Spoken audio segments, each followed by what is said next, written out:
নমস্কার বন্ধুরা। বিংশ শতকে ভারতে যেখানে বাঘের সংখ্যা ছিল প্রায় 1 লাখেরও বেশি, সেখানে আজকের ডেটে এসে ভারতে বাঘের সংখ্যা প্রায় 3,000-এর কাছাকাছি।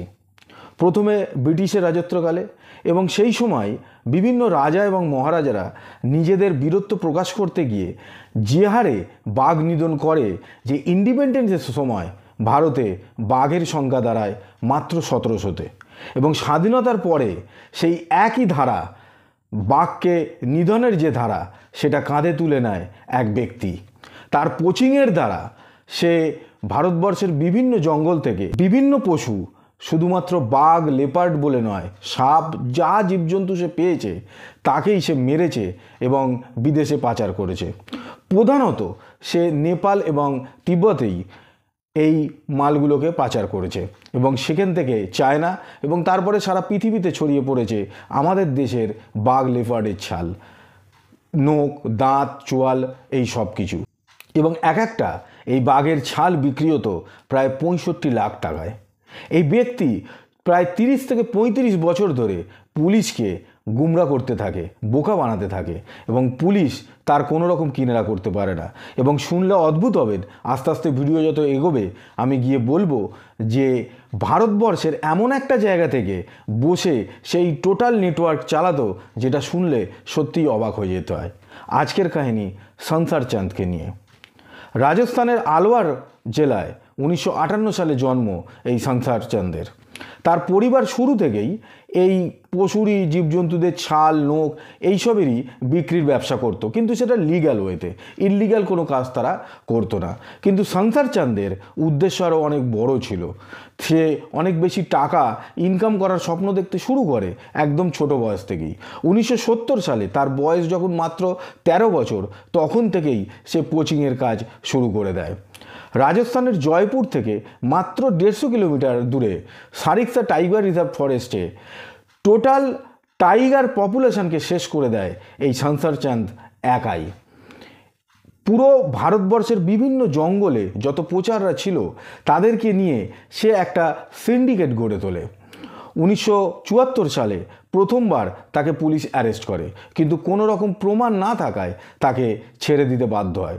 এরপর 1988 সালে তারই একটা গোডাউন থেকে 25,800 কেজির সাপের ছাল উদ্ধার হয়। এরপর 1991 সালে তার 2-3 জন সাথী ধরা পড়ে, কিন্তু সংসার চাঁদ পালিয়ে যায় এবং তারা পুলিশের কাছে জবানবন্দিতে স্বীকার করে যে লাস্ট 2 বছরে 15 থেকে 18টা বাঘ তারা মেরেছে। অক্টোবর 2003 থেকে আর সেপ্টেম্বর 2004, মাত্র এই 11 মাসের মধ্যে পুলিশ বিভিন্ন জায়গা থেকে, যার যে সমস্ত গোডাউন ছিল সেখান থেকে প্রায় 40টা টাইগার এবং 400টা লেপার্ডের ছাল উদ্ধার করে।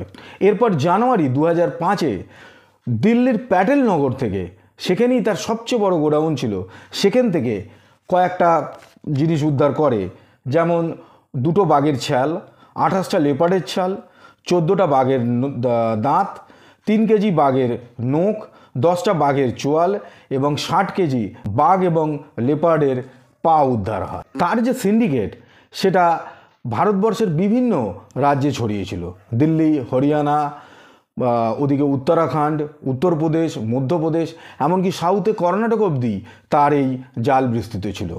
2005-এর এই এত বড় রেড সাকসেসফুল হওয়ার পর 2006-এ গভর্নমেন্ট নড়ে চড়ে বসে এবং সংসার চাঁদকে গ্রেপ্তার করার জন্য সিবিআইয়ের ওপর ভার দেওয়া হয়। এরপরেই সংসার চাঁদকে দিল্লির প্যাটেল নগর থেকে গ্রেপ্তার করা হয় এবং গ্রেপ্তারের পর এটা জানা যায় যে সংসার চাঁদকে সারা ভারতবর্ষে পুলিশ খুঁজে বেড়ালো, অ্যাকচুয়ালি সে বিজনেসটা চালাচ্ছিল দিল্লিতে বসেই।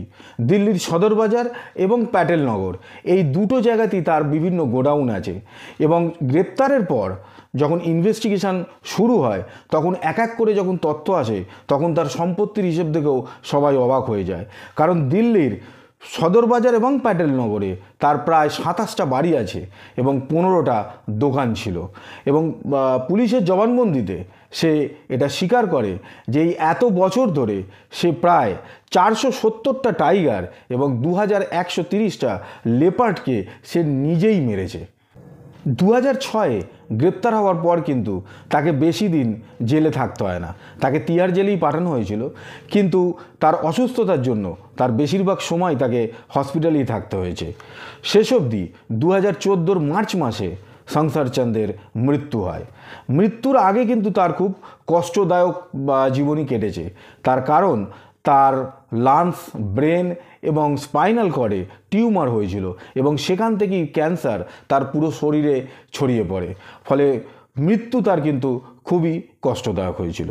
এটাই ছিল সংসার চাঁদের কাহিনী, যে সারা ভারতবর্ষের বিভিন্ন জঙ্গলে পোচিংয়ের দ্বারা নৃশংসভাবে হত্যা করে গেছে বিভিন্ন রকম জীবজন্তুদের। আজকের কাহিনী যদি ভালো লেগে থাকে তাহলে লাইক করবেন, সাবস্ক্রাইব করবেন, আর যদি চান সবার আগে আমার ভিডিও আপনার কাছে পৌঁছে যাক তাহলে বেল আইকন প্রেস করতে ভুলবেন না। দেখা হচ্ছে পরের ভিডিওতে নতুন কাহিনীর সঙ্গে। আজকের মতো বিদায় নিচ্ছি, ভালো থাকবেন, নমস্কার।